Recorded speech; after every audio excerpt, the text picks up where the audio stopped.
පින්නතුනි අද මේ ධර්ම දේශනාව සඳහා මාතෘකා කරගත්තේ සූත්‍ර දේශනාවක්. මේ සූත්‍ර දේශනාව සඳහන් වෙන්නේ සූත්‍ර පිටකයේ කුද්දක නිකායේ. කුද්දක නිකායේ ධර්ම ග්‍රන්ථ ගණනාවක් තියෙනවා.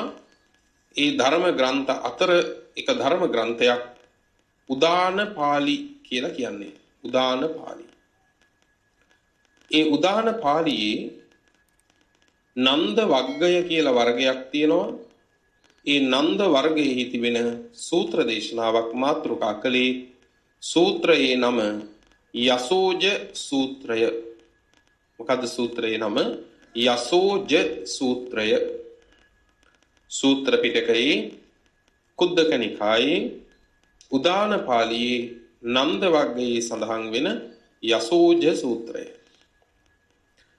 මේ සූත්‍රයට යසෝජ සූත්‍රය කියන්නේ හේතුව තමයි පින්නතුනි මේ සූත්‍ර දේශනාවේ ප්‍රමුඛම චරිතය බවට පත් වෙන්නේ යසෝජ කියන හාමුදුරුවෝ.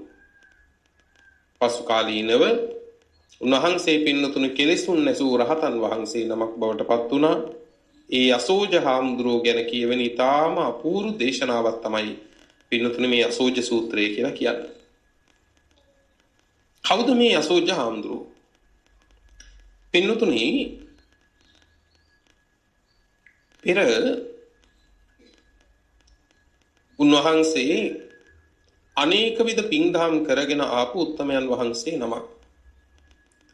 කාශ්‍යප සම්මා සම්බුදුරජාණන් වහන්සේගේ කාලේ පින්නතුනි මේ යසෝජ හාමුදුරුවෝ ඇතුළු උන්වහන්සේ වටා ඉඳපු 500ක්.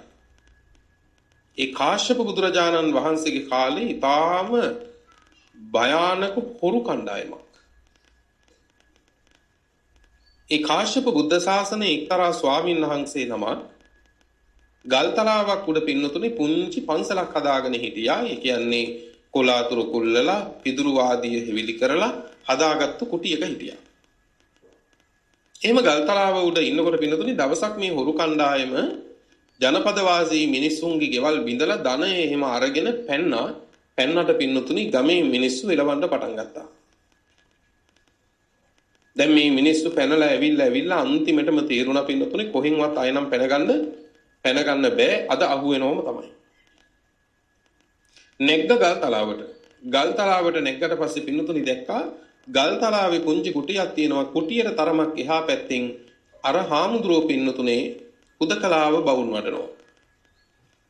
එදා හුරු 500ට ඔන්න පින්නතුනේ ඕනම කෙනෙකුට පින්නතුනේ හාමුදුරුවරුන්ට කිට්ටු වෙන්න හිතෙනවා. ඕන අමාරු කාර්යයකට අහු වෙන්න කිට්ටු වුණාම මතක තියාගන්න. සමහර විටකදී ඒක එහෙම නොවුනනම් මේ හොරු කණ්ඩායම මේ හාමුදුරුවන්ට කිට්ටු වෙන එකක් නෑ. හැබැයි දැන් කර කියා ගන්න දෙයක් නැති වෙච්ච හොරු කණ්ඩායම පැනලා යන්න අතකුත් නෑ. අන්තිම මොහොතේ ඉතින් මෙතනින් හිත හදාගනින්නක් හරි දියේ කියලා හාමුදුරුවෝ ළඟට කිට්ටු වුණා. කිට්ටු වෙලා කිව්වා ස්වාමීනි අපි මෙන්න මෙහෙම බැරෑරුම් ක්‍රියාවක් කළා. හැබැයි අපිට කිසිම විදිහක දැන් රැකවරණයක් නැහැ. ඒ කාන්තෙන්ම ওই මිනිස්සු ඇවිල්ලා අපිව මරනවා. ස්වාමීනි අපිට රැකවරණයට ක්‍රමයක් කියන්න කිව්වා. රැකවරණයට ක්‍රමයක් කියන්න කිව්වා. හාමුදුරුවෝ වදාලා උපාසකවරුනි දැන් ඉතින් ජීවිත හානියෙන් නම් බේරෙන්න එහෙම ක්‍රමයක් නැහැ. හැබැයි තිසරණ සහිත පංචශීලයේ සමාදන් වෙන්න ඔය මිනිස්සු ඇවිල්ලා නුඹලා මැරුවත් ඒ සීලය ඉක්මවන්න එපා. ඒ මරණ මිනිස්සු ගැනවත් නරක දූෂිත හිත හදා ගන්න නම් එපා. ඔන්න කරපු අවවාදේ. බලන්න මේක අපිට හොඳ පාඩමක් වෙනවා. අපිටත් සමහර තැන්වල පින්නතුනි මැරෙන්න නැතුව ඉන්න බෑ. ඒ කියන්නේ අපි කාටවත් මැරෙන්න නැතුව ඉන්න බෑනේ. හැබැයි හරියට අපේ ජීවිත පැවැත්ම හදාගත්තොත් පින්නතුනි මරණින් මත්තේ මහ දුගතිගාමී නොවෙන්න රැකවරණයක් හදාගන්න අපිට බැරිද? ඒක අපිට කරගන්න පුළුවන්. දැන් අර හාමුදුරුවෝ කිව්වා හොරු ටිකකට මේ වෙන කාටවත් නෙවෙයි. හොරුන්ට කිව්වා උපාසකවරුනි දැන් මැරෙන්න නැතුව බේරෙන්න ක්‍රමයක් නම් මට පේන්නෙත් නැහැ. ඒ වුණත් තිසරණ සහිත පංචශීලයේ පිහිටගෙන මරුවත් එය ඉක්මවන්න එපා. මරුවත් ඒ සීලය ඉක්මවන්න එපා. ඒ මරන්න එන මිනිස්සු ගැනවත් ජීවිතේ නරක හිතක් දූෂිත හිතක් හදාගන්න නැතුව ජීවත් වෙන්න කිව්වා.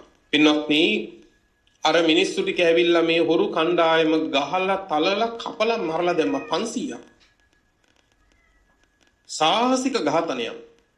හැබැයි ධර්මයේ කියනවා එදා මේ හොරු කණ්ඩායම මරණ මිනිස්සු ගැනවත් පින්නතුනේ කිසි කිලුටක් තරහක් හදාගත්තේ නැහැ කියනවා හිතේ. මතක තියාගන්න හොරුන්ටත් ඒ තැනට හිත හදාගන්න පුළුවන්. එතකොට අපිට ඇයි බැරි? නේද? අච්චර ම්ලේච්ඡ කර්ම කරපු හොරුන්ටත් එතෙන්ද හිත හදාගන්න පුළුවන් නම් පින්වත්නි මේ උදේ හවා බණ අහන උදේ හවස බුදුන් වහන්සේ අපිටයි එතෙන්ද හිත හදාගන්න බැරි? බැරි නෑ පින්වත්නි මේක කරන්න පුළුවන්. ඒ හොරු කණ්ඩායමම දූෂිත හිතක් හදාගන්නේ නැතුව මොනතරම් හොරකම් කළා උනත් පින්නතුනේ අවසාන මොහොතේ සීලයක පිහිටගෙන ජීවිතේ කෙලවර කළා. මරණින් මතු මේ සියලු දිනාම පින්නතුනේ කාමාවචර දෙවියන් අතර ඉපදුනා. බලන්න අර බුද්ධ පුත්‍රයන් වහන්සේ නමකගේ එක අවවාදය. රැකපු රැකිල්ල බලන්නකෝ. බුද්ධාන්තරයක් එහෙම පින්නතුනේ සැප විඳගෙන ඇවිල්ලා අපේ ගෞතම සම්මා සම්බුදුරජාණන් වහන්සේ ලෝකෙ පහළ වෙච්ච කාලේ පින්නතුනේ එක්තරා කෙළඹි පවුල් 500ක පින්නතුනේ ජේෂ්ඨම කෙළඹියාගේ පුත්‍රයා වෙලා උපන්න කවුද? අර හොරු කණ්ඩායමේ මහ හොරා. ඉතුරු 500ම ඒ අනික් කෙළඹි පවුල් වල උපන්න. කෙළඹි කියන්නේ මේ දීවර කර්මාන්තෙන් ජීවත් වෙන පවුල්. ඔහොම ජීවත් වෙලා ඉන්නකොට දවසක් අචිරවතී ගඟේ පින්නතුනි දැලේලලා ඉන්නකොට මේ මහ කෙළඹියාගේ පුතාගේ දැලට අහු වුණ රත්තරන් පාට මාළුවේ. මේ මාළුවත් අරගෙන රජ්ජුරුව ළඟට ගියාට පස්සේ රජ්ජුරුවොත් විස්මයටපත් වෙලා කිව්වා මේ මාළුවා මෙහෙම පැහැපත් වෙන්න නම් හේතුව දන්නේ තථාගත බුදුරජාණන් වහන්සේම තමයි. තිරිසංගත සතෙක් මාළුවෙක් හැබැයි රන්වන් පාටින් බබලනවා. අපි තථාගතයන් වහන්සේ ළඟට ගිහිල්ලා එයි මෙහෙම වෙන්න හේතුව කියලා අහමු කිව්වා. මාළුවත් අරගෙන ඒ ගමන තථාගත බුදුරජාණන් වහන්සේ ළඟට ආව හැමෝම. කවුද? අර මහ කෙළඹියාගේ පුත්‍රයා වෙච්ච කෙනා. අන්න ඒ පුත්‍රයාට දාපු නම තමයි යසෝජ. යසෝජ. ඊළඟට ඒත් එක්ක පෙර හොරකම් කරපු ඉතුරු 500ක් පුතුරියයි. ඔක්කොම බුදුරජාණන් වහන්සේ ළඟට ඇවිල්ලා ඇහුවා ඇයි මෙහෙම මාළු අරන්මන් පාට උනේ? කාශ්‍යප බුදුරජාණන් වහන්සේගේ ශාසනය පිරිහීගෙන යන කාලේ මේ මාළුවා ඒ භවයේ එක්තරා භික්ෂුවක්. කාශ්‍යප බුදුහාරගේ ශාසනය පිරිහීගෙන යන කාලේ මහාන වෙලා. පැවිදි වෙලා පින්නතුනි ශාසනයේ දියුණු වෙන පැත්තට නෙවෙයි පිරිහෙන පැත්තටම ජීවත් වුණා. ධර්මයේ අධර්මයේ වෙන් කරගන්න නැතුව පින්නතුනේ විනය අවිනය වෙන් කරගන්නේ නැතුව ශාසනීය පිරිහෙන පැත්තටම පින්නතුනේ කටයුතු කරගෙන ජීවත් වුණා. ඒ ශාසනික පිරිහීමට කරපු වැඩේ නිසා පින්නතුනේ අවීචි මහ නිරය උපන්නා. අවීචේ ඉපදිලා එයින් ගොඩ වෙලා තමයි දැන් මේ අචිරවතී මාළුවෙක් වෙලා උපන්නේ කිව්වා. තථාගතයන් වහන්සේ වදාලා ඒ භවයේ මොහුගේ මෑණියොත් නිරේ සහෝදරියක් නිරේ සහෝදරයෙක් හිටියා. ඉදා ශාසනයේ හරියට ගුණ පිළිවෙත් පුරාගත්තා. ඒ ශාසනයේ පිරිහීගෙන යන කාලේ වුණත් ධර්ම මාර්ගයේ වරද්ද ගන්න නැතුව උන්වහන්සේ කෙලෙස් වසලා පිරිනුවන් පෑවා කිව්වා. එතකොට බලන්න එකම ශාසනය පිරිහෙන කාලෙමයි. හැබැයි එක්කෙනෙක් ඒ පැවිද්ද ඇතුලේ නිරයට කරුණු හදනකොට පිරිහෙන කාලේ වුණත් තවත් උත්මේ කෙලෙසුන් නැසලා රහත් වෙනවා පින්නතුනේ. ඒ නිසා මතක තියාගන්න අනේ මේ ශාසනය දැන් නම් අපිට මගපල ලබන්න පුළුවන් කාලයක් නෙවෙයි. දැන් මේක පිරිහීගෙන යන කාලේ. දැන් 2500කුත් පැනලා තියෙන්නේ. දැන් ඉතින් ඔහොම තමයි කිය පින්නතුනේ පල්ලම් බහිනේකට හිත හදා ගන්න හදන්න එපා. ඒක උත්තරයක් නෙමෙයි. ඒක උත්තරයක් නෙවෙයි පින්නතුනේ. මහ බෑවුමක් පල්ලමට තමන් යන වාහනයක් පින්නතුනේ පාලනයෙන් තොරව යනවනම් අපි මොකද කරන්නේ? අපි උත්සාහ ගන්නේ නැද්ද පින්නතුනේ අපි පැනලා බේරෙන්න? උත්සාහයක් ගන්නවනේ. ඉතින් මේ කතාව ඇහුවට පස්සේ පින්නතුනේ අර යසෝජ කියන තරුණයා ඇතුළු Taman එක්ක ආපු 500ක් අයට උද්දටම සංවේගයක් ඇති වුණා. මොකද්ද මේ කියලා සසර. පින්වත්නි තථාගත සම්මා සම්බුදුරජාණන් වහන්සේ ළඟ පැවිදි වුණා. පැවිදි වෙලා බුදුරජාණන් වහන්සේගෙන් කර්මස්ථාන අරගෙන අනුශාසනා අරගෙන හුදකලා වුණා පින්නතුනේ ප්‍රධාන වීරය වඩන්න. හුදකලා වෙලා කාලයකට පස්සේ යසෝජ හාමුදුරුව ඇතුළු මේ 500ක් හාමුදුරුවරුන්ට හිතුණා අපි යන්න ඕන තථාගත බුදුරජාණන් වහන්සේ මුණ ගැහෙන්න කියලා. දැන් ගිහිල්ලා සවැත් නුවරට පින්නතුනේ ජේතවනාරාමේ තථාගතයන් වහන්සේ වැඩ ඉන්නවා. යසෝජ හාමුදුරුව ප්‍රධාන අර 500ක් ආපු හාමුදුරුවෝ ටික ආගන්තුකව ආපුවම හැරමිටි තියෙනවා, කුඩ තියෙනවා, සිරිප්පු ටික පැත්තකින් තියෙනවා, පාත්‍ර සිවුරු එහෙම නමලා තියන්න ඕන, පැත්තකින් තියන්න ඕන. මේ වැඩ ටික කරනකොට උච්චා සද්දා මහා සද්දා ආවූසි මහා උස් හඬ මහා සද්දයක් නැගුණා විහාරය ඇතුලේ. තථාගතයන් වහන්සේ කියන්නේ නිහඬ බව කැමති උත්තමයෙක්. තථාගතයන් වහන්සේ නිහඬ බව කැමති. දැන් යසෝජ හාමුදුරුවෝ ඇතුළු 500ක් ඇවිල්ලා පාත්‍ර සිවුරු නමනකොට කුටි සෙනසුන් එහෙම සූදානම් කරගන්නකොට පින්නතුනි ජේතවනාරාමේ දෙකක් වෙන්න සද්දේ. උච්චා සද්දා මහා සද්දා කියලා කියන්නේ මහා උස් හඬ මහා සද්දේ. තථාගතයන් වහන්සේ බැලුවා මෙච්චර වෙලා නිහඬව තිබිච්ච මේ විහාරේ මේ මොකද? ආනන්ද හාමුදුරුවෝ කැඳවලා ඇහුවා ආනන්ද අර කේවට්ටයෝ වගේ කවුද කියලා ඇහුවා. කේවට්ටයෝ කියන්නේ කේවට්ටෝ විය මච්ච විලාපේ කියලා බලමුද කියන්නේ. මාළු වල්ලන තැන කෙවුල වගේ. ඇයි මාළු වල්ලන තැන කෙවුල? දැල් ඇදලා දැල් අදින ඒවා අදින කොටත් කෑ ගහනවා. දැල් දාලා ඒ දැල් උඩට අදින කොටත් කෑ ගහනවා. අච්චරක් අහුවෙලා ඉන්නවා මෙච්චරක් අහුවෙලා ඉන්නවා බලාපල්ලා කියලා ඒත් කෑ ගහනවා. ඒ විතරක් කෑ මට මෙන්න මේ වැල දීපන් කියනවා මේ වැලක් කීයට දෙන්න පුළුවන් දහනවා මේ වැල් දෙකක් කීය ගත්තොත් කීයට දෙනවද දානවා. ඔන්න ඔහොමයි මාළු වල්ලන තැන කෙවුලෝ. සමහරු පන්සල් ආපුවමත් කේවට්ටියෝ වගේ. බලන්නකෝ. නේ ඒ කියන්නේ පන්සල හොඳට තියෙනවා. හරි නිවීමෙන් සංසුන්ව තියෙනවා. සමහර ඇත්තෝ පන්සලට ඇවිල්ලා ඒ සංසුන් බව නැත්තටම නැති කරනවා. හරි නිහඬව විහාරේ තියෙනවා. නිහඬවම තියෙන විහාරයේ සමහරු ඇවිල්ලා ඒ නිහඬ බව විනාශම කරලා යනවා. තථාගතයන් වහන්සේ වඩාත් කැමති පින්නතුනේ මල්වලට නෙමෙයි නිහඬ බවට. ඒ හින්දා උන්වහන්සේ ප්‍රියම කරන නිහඬ බව වනසලා අපි මල් කොච්චර අරන් ආවත් බුදවරු සතුටු කරන්න බෑ. ඒ නිසා මතක තියාගන්න වෙහෙරේදී විහාරේදී නිහඬව ඉන්න. වෙහෙරේ විහාරේ කිසිදාක හඬ නගන්න එපා. ඒ කෑ ගහන කෑ ගැහිල්ලෙන් වෙන්නේ බුදුහාමුදුරුවෝ කැමැතිම දේ අපි විනාශ කරන එක. මතක තියාගන්න. අඩු කතා ඇති කෙනෙක් බවට පත් වෙන්න. අපි බුදුරජාණන් වහන්සේ කැමැතිම දේ විනාශ කරලා යන්න හොඳද? ඒක කරන්න එපා පින්නොත්. තථාගතයන් වහන්සේ නිහඬ බවට කැමැති. ආනන්ද හාමුදුරන්ගෙන් ඇහුවා මේ මාළු වල්ලන තැන කෙවුල වගේ කවුද මේ කියලා ඇහුවා. ස්වාමීනි යසෝජ හාමුදුරුවෝ ඇතුළු 500ක් ඇවිල්ලා ඔබ වහන්සේ බලන්න. ඔබ වහන්සේ දැක බලාගෙන යන්න ඒකයි කිව්වා. එන්න කියන්න කිව්වා. යසෝජ හාමුදුරුවෝ ඇතුළු 500ක් වැඩම කරලා බුදුරජාණන් වහන්සේට වන්දනා කරලා පැත්තකින් වාඩි වුණා. මොකද්ද සද්ද කියලා ඇහුවා. යසෝජ හාමුදුරුවෝ කිව්වා ස්වාමීනි මාත් එක්ක මේ ආපු 500ක් ආගන්තුක භික්ෂූන් පාත්‍ර සිවුරු නමනකොට කුඩ හැරමිටි ආදී පැත්තකට කරනකොට තමයි ওই මහා සද්දේ ආවේ කිව්වා. බුදුහාර මොකද වදාලේ? නුඹලා මල් ළඟ ඉන්න ඕන නැහැ කිව්වා. වහාම බැහැර වෙන්න කිව්වා. වහාම බැහැර වෙන්න කිව්වා.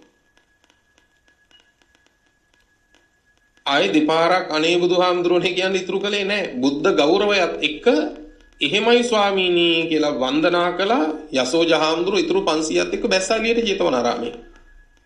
බුදුහාමුදුරුවෝ බැහැර කළා පින්නතුනේ. මතක තබා ගන්න විහෙරක විහාරයක ඔබ කෑ ගහනවා නම් හඬ නගනවා නම් ගෝසා කරනවා නම් ඔබ පන්සල් වත්තෙන් ගියේ නැති වෙන්න පුළුවන්. බුදුහාමුදුරුවෝ ඔබ බැහැර කරලා ඉවරයි. බුදුහාමුදුරුවෝ ඔබ බැහැර කරලා ඉවරයි පින්නතුනේ. අය අපි පන්සල් වත්තේ හිටියා කියලා ඇති වැඩක් නැහැ. බුදුරජාණන් වහන්සේ අපිව පිළි අරගෙන නැහැ. බැහැර කරලා ඉවරයි. මේ ගිහි අයව නෙමෙයි හාමුදුරුවෝ 500ක් මේ බැහැර කළේ. මෙච්චර ශ්‍රද්ධාවෙන් පැවිදි වෙච්ච හාමුදුරුවෝ 500ක් බැහැර කළා. නුඹලා මං ළඟ ඉන්න ඕන අය නෙමෙයි. බැහැර වෙන්න කිව්වා වහාම. යසෝජ හාමුදුරුවෝ ඒ 500ත් එක්කම පින්නතුනේ යන්න එන්න තැනක් නැහැ. වග්ගුමුදා කියලා නදියක් තිබුණා. වග්ගුමුදා නදියේ ඉවුරේ පින්නතුනේ කුටි හදාගෙන වස්තුම් මාසේ හිටියා. වෙන කරන්න දෙයක් නැහැ. පින්වත මේවා අපේ ජීවිතවලට හොඳට හිතන්න තියෙන දේවල්. දැන් ඔබට මොකද හිතෙන්නේ? පන්සලට ආපුවාම ආපු විදිහ සෞත්තුයි කියලා පන්සලේ හාමුදුරුවෝ ඔබව බැහැර කළොත් වරද අතාරිනවද පන්සල අතාරිනවද? නිකන් කල්පනා කරලා බලන්න. මොකද ඔය දෙකෙන් වෙන්නේ? සාතිශේ බහුතරය බණමඩුවේ දෙන උත්තර එකක් වුණාට ගමේදී වෙන වැඩේ තමයි වරද එහෙමම තියාගෙන පන්සල අතාරිනවා. අසත්පුරුෂකම කියන්නේ ඕකට පිළිතුරයි. අසත්පුරුෂකම කියන්නේ ඒකට. නොහික්මිච්චකම කියන්නේ ඒකට. දඩබ්බරකම කියලා කියන්නේ අන්න ඒකට. හැබැයි යසෝජහාමුදුරුවෝ 500ම එකතු කරලා කිව්වා වැත්නි තථාගතයන් වහන්සේ අපිව බැහැර කළේ අපිට තියෙන අනුකම්පාව නිසාමයි. හිතන්නකො බලන්න. පන්සලෙන් බැහැර කරලත් පින්නතුනේ එහෙම හිතක් හදාගන්න බුදුහාමුදුරුවෝ ගැන. අන්න එහෙම පින්නතුනේ අදහසක් තියෙන්න ඕන ශ්‍රාවකයෙකුට. එහෙම අදහසක් තියෙන්න ඕන පින්නතුනේ. යසෝජහාමුදුරුවෝ කිව්වා තථාගතයන් වහන්සේ අපිව බැහැර කරනවා නම් බැහැර කරන්නෙම අපිට අනුකම්පාවටමයි. තථාගතයන් වහන්සේ මහා කාරුණිකයි. එහෙනම් අපි ගැන කිසිම ද්වේෂයකින් තරහකින් අපි බැහැර කළා නෙමෙයි. අපි බැහැර කළේ අපිට අනුකම්පාව නිසාමයි. දුර්ගුණය නිසාමයි. ඒ හින්දා තථාගතයන් වහන්සේ යම් දවසක අපි ගැන සතුටු වෙනවා නම් අන්නේ සතුටු වෙන තැනකට එනකන් අපි අපේ ජීවිත හදමු කිව්වා. කොච්චර අපූර්ව සිතිවිල්ලක්ද බලන්නකෝ. මේ සත්පුරුෂ සිතිවිල්ල හදාගන්න අද ලෝකේ දක්ෂද අදක්ෂද කියලා බැලුවොත් කොච්චර අදක්ෂද පින්නත්. කොච්චර අදක්ෂද. ඒ නිසා මතක තියාගන්න යම් පන්සලක නායක හාමුදුරුවෝ නමක් යම් ස්වාමින් වහන්සේ නමක් වරදක් පෙන්නපුවාම පින්නතුනේ වරද අතාරිනවත් මිස විහෙර විහාරේ අතාරින්න තරම් අනුවණෙක් වෙන්න එපා. ඒ අතාරින එකේ අන්තිම ප්‍රතිඵලය තමයි කොහේ හරි නිගණ්ඨාරාමයකට හරි කමන්න රිංග කරන් අතර වෙනවා. ඒකනේ වෙන්නේ නේ. ඒ ක්‍රමේ හරි කියන කෙනාට කිට්ටු වෙනවා. වරද වුණත් හරි කියලා පිළිගන්න තැනට වැරදි සහිත මිනිස්සු කැමැත්තෙන් එකතු වෙනවද නැද්ද? කැමැත්තෙන් එකතු වෙනවා. නමුත් මතක තියාගන්න මීපැණි කියලා නම කියන්න පුළුවන්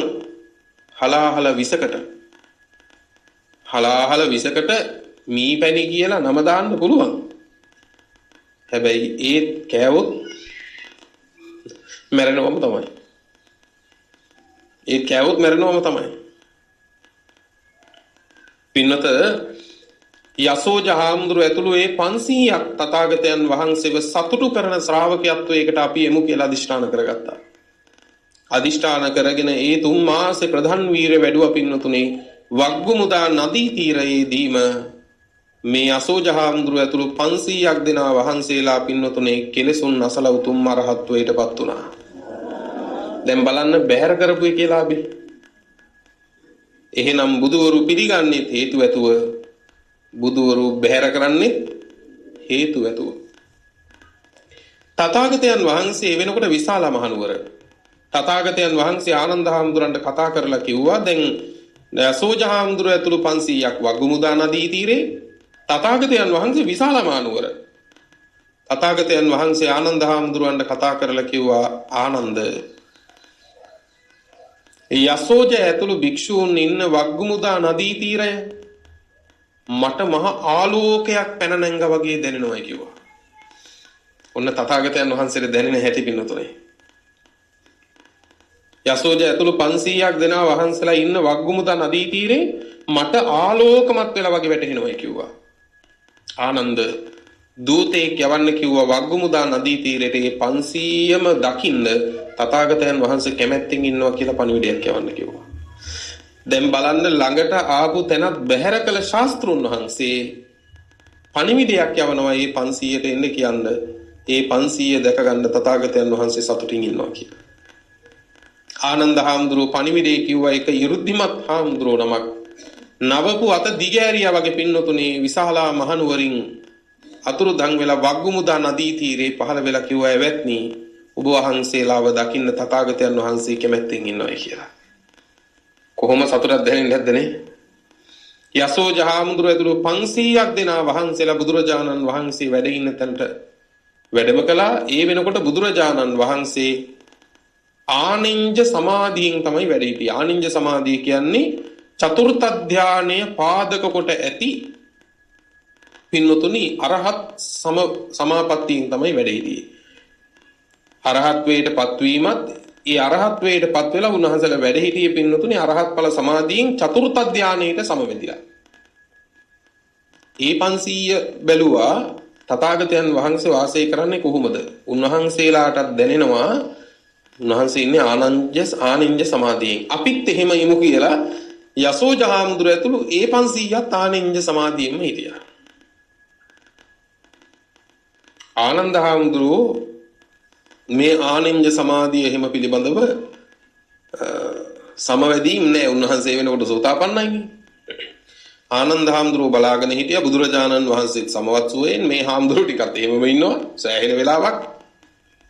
රාත්‍රියේ පළමු යාමයේ රෑ 10 විතර ඉක්මනකොට බුදුරජාණන් වහන්සේ වැඩ ඉන්න දිහාවට වැඳලා කිව්වා ස්වාමීනි මේ ආගන්තුක භික්ෂූන් ඇවිල්ලා දැන් හුඟක් වෙලා කිව්වා. හුඟක් වෙලා ස්වාමීනි පිළිසඳර කතාවක් කළොත් හොඳයි මේ හාමුදුරුවන්ට. තථාගතයන් වහන්සේ නිහඬව හිටියා. ආයෙත් අර සමාධිසුවේම වැඩ ඉන්නවා. මධ්‍යම රාත්‍රියේ පහුණා. දෙවනි වාරෙත් තථාගතයන් වහන්සේ වැඳලා කිව්වා ස්වාමීනි මේ ආගන්තුක භික්ෂූන් ඇවිල්ලා දැන් සෑහෙන වෙලා දැන් මධ්‍යම රාත්‍රියක් පහුණා. මේ හාමුදුරුවෝ එක්ක ටිකක් පිළිසඳර කතා කළොත් ස්වාමීනි හොඳයි නේද? තථාගතයන් වහන්සේ නිහඬයි. පින්නතුනි අලුයම් කාලෙත් ගෙවුණා. ආනන්දහර ආයෙ වැඳලා කිව්වා ස්වාමීනි මේ ආගන්තුක හාමුදුරුවෝ ඇවිල්ලා දැන් තුන්යම් රාත්‍රියම ගෙවුණා. ස්වාමීනි ආගන්තුක හාමුදුරුවරුන්ට දහම් පිළිසඳර කේදුනොත් හොඳයි නේද? අන්නේ විලාවේ සමවත් සුවයෙන් නැගිටලා තථාගතයන් වහන්සේ වදාලා ආනන්ද මේ කරුණ ගැන හරියටම දන්නවනම් ඔය ටිකවත් කියන්නේ කිව්වා. මමත් උන්වහන්සේලා එක්ක ලෝකෝත්තර පිළිසඳරකින් මේ හිටී කිව්වා. ලෝකෝත්තර පිළිසඳරකින් හිටී කිව්වා. නිකං කතා බහක් නෙවෙයි. සමවත්සුව විඳින්මින් දෙගොල්ලම හිටියේ ලෝකෝත්තර පිළිසඳරක හිටියේ කිව්වා. ඔන්න ඔය කරුණ කියලා අන්තිමට බුදුරජාණන් වහන්සේ වදාලා යස්ස ජිතෝ කාම කණ්ඨකෝ යමෙක් ක්ලේශ කාම නැමැති කටුව දිනුවද. මේකට කටුව කියන්නේ කටුවෙන් කරන්නේ යමක් විදගෙන යන එකනේ. අන්න ඒ වගේ තමයි මේ ක්ලේශ කාමය කියන්නේ කුසලය විදින එක. කුසලය විදගෙන යනවා. කුසලය. එතකොට මේ ක්ලේශ කාම නැමැති කටුව ඇනුනහම ආසාව නැමැති දැවිල්ල තමයි එන්න පටන් ගන්නෙ. මොකද්ද ක්ලේශ කාම කියන්නේ? වස්තුකාම ක්ලේශ කාම කියලා දෙකක් තියෙනවානේ. වස්තුකාම කියන්නේ මේ මල් ලස්සන මල් බඳුන වස්තුකාමයක්. ඒ කියන්නේ වත්කමක්. වත්කම් කියන්නේ වස්තුකාම. ක්ලේශකාමයේ කියන්නේ ඒක පිළිබඳව ඔබේ මගේ හිතේ ඇතිවන්නා වූ ආසාව කැමැත්ත සහිත බැඳීම తত্ত্বය. ඒ පිළිබඳව ඇතිවන ආසාව තණ්හාව. ඒක තමයි ක්ලේශකාමය. එතකොට අපි නැති කරගන්න ඕන වස්තුකාමයේද ක්ලේශකාමයේද? ක්ලේශකාමය. ක්ලේශකාමය නැති කරන ශ්‍රාවකයාට වස්තුකාමයන් හොය හුඟක් මහන්සි වෙන්න දෙයක් නැහැ. අන්නේ ශ්‍රාවකයාට ඊටාම ස්වල්ප දෙයකින් උනත් සතුටින් ඉන්න පුළුවන්. ක්ලේශකාමයේ බලවත් වෙන්න තියෙන දේවල් පිළිබඳවත් රැකගන්න නඩත්තු කරන්න වෙහෙස වැඩි. තව දේවල් හොයාගන්න දරන වෙහෙසත් වැඩි.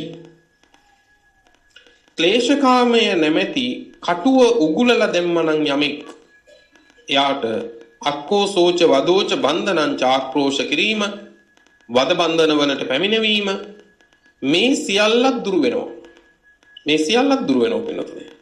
පබ්බතෝ වියසෝ තිතෝ අනේජෝ සුඛ දුක්ඛේ සුන වේදති සබික්ඛු සැප දුක් මේ හැම එකකම මහ පර්වතයක් වගේ අන්න ඒ භික්ෂුව පිහිටනවා කියලා බුදුරජාණන් වහන්සේ වදාළේ.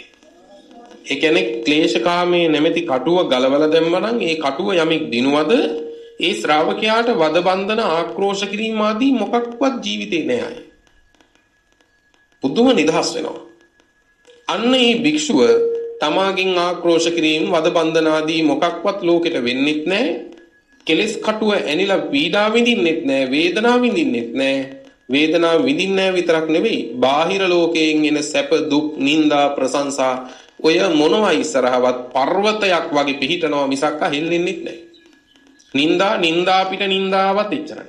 ප්‍රශංසා පැල් බැඳගෙන ප්‍රශංසා කළත් ඒකත් එච්චරයි. මොකද ඔය දෙකම බලාගෙන මම ඉන්නවා නෙමෙයි.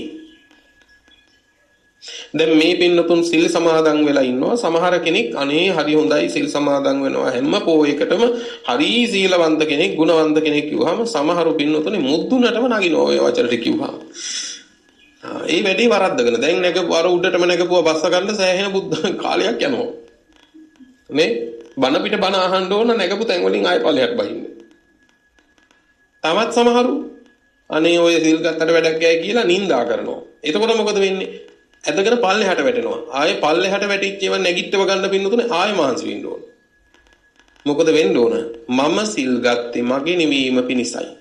ලෝකය නිඳා කළත් ප්‍රශංසා කළත් ඔය දෙකම මට අදාළ දේවල් නෙමෙයි. නිදහස් නැද්ද පින්නතුනේ? කොච්චර නිදහස්ද? ලෝකයෙන් සිත ගලව ගන්න. ඔබ දන් දෙන්න. අනේ හාමුදුරුවන්ගෙන් ඔබ මෙහෙම දන් දෙනවා කියලා වර්ණනා බලාපොරොත්තු වෙන්න ඕන නැහැ. ඇයි?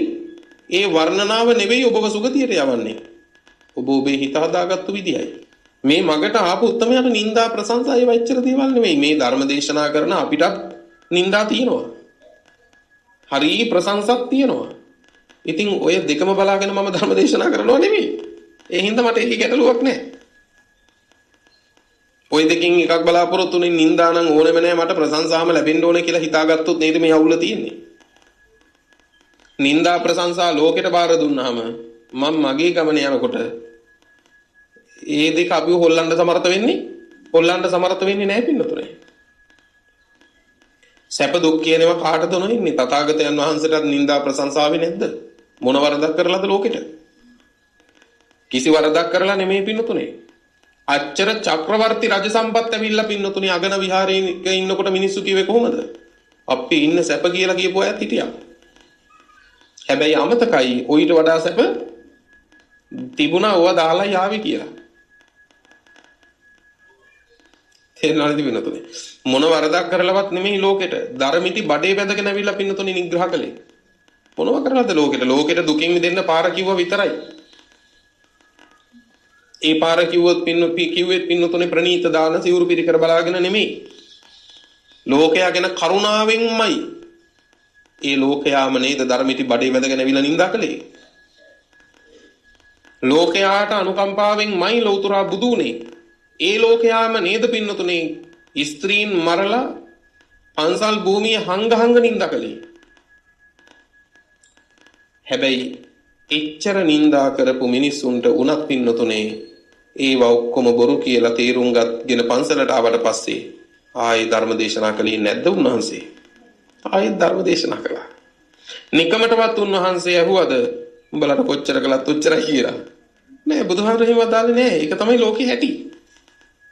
ඒ නිසා අපිට ඕනම විදිහේ ලෝකයක් හැදෙනකන් ඉන්න එකට වඩා සොඳුරුම පිළිවෙත තමයි අපි අපේ හිත හදාගන්න එක.